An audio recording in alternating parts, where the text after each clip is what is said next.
ओशो से उनके एक सन्यासी कहते हैं कि आप कहते हैं कि ध्यान पुनः जन्म है और व्यक्ति छोटे बच्चों की भांति प्रतिभावान हो जाता है। क्या छोटे छोटे बच्चे सच ही इतने प्रतिभा संपन्न होते हैं? तो ओशो कहते हैं, निश्चय ही। प्रत्येक बच्चा ताज़ा पैदा होता है, उसका दर्पण निर्मल होता है, ना विचारों की कोई भीड़ भाड़ होती है उसके भीतर, ना आकांक्षाओं का कोई जाल होता है उसके भीतर, ना अहंकार की अकड़ होती है उसके भीतर। अभी उसके भीतर कुछ भी नहीं होता, अभी कोई उपद्रव खड़ा नहीं हुआ है, उपद्रव खड़े होंगे भी नहीं। अभी हम शिक्षा देंगे उसको और उपद्रव खड़े करेंगे। ना तो अभी वह हिंदू है, ना मुसलमान है, ना भी उसे मस्जिद ले जाना है कुछ, और ना ही मंदिर से लेना देना है कुछ। अभी तो हम उसे संसार की शिक्षा देंगे। अभी उसे अगर हम कहें कि तू राष्ट्रपति बन जा, तो वह कहेगा, क्यों, मैं क्यों बनूं राष्ट्रपति? अभी वह अपने में ही मस्त है। अभी तितलियों के पीछे दौड़ने में ऐसा मज़ा है। अभी तो समुद्र तट पर सीपियाँ बीन लेने में ही इतना आनंद है कि अगर हम उसको कहें भी कि धन कमा ला, तो वह हंसेगा। उसकी समझ में ही नहीं आएगा कि धन किस लिए, पद किस लिए।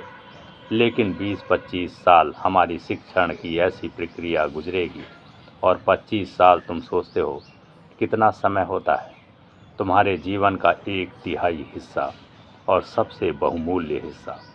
क्योंकि फिर इतने ताजे तुम कभी नहीं होगे, इतने जिंदा फिर कभी नहीं हो पाओगे। 25 वर्ष की शिक्षाओं के बाद हम प्रत्येक बच्चे को विषाक्त कर देते हैं, उसको महत्वाकांक्षाओं से भर देते हैं, उसे राजनीति से भर देते हैं, कूटनीति से भर देते हैं, तरह तरह के झूठों से भर देते हैं। इसी सब में उसकी प्रतिभा दब जाती है। उसके दर्पण पर इतनी परतें जम जाती हैं, धूल की दर्पण इतनी परतें जम जाती हैं कि दर्पण ही खो जाता है। फिर दर्पण में प्रतिबिंब बनता ही नहीं। तो प्रत्येक बच्चा प्रतिभा के साथ पैदा होता है, लेकिन उस प्रतिभा को दबा दिया जाता है।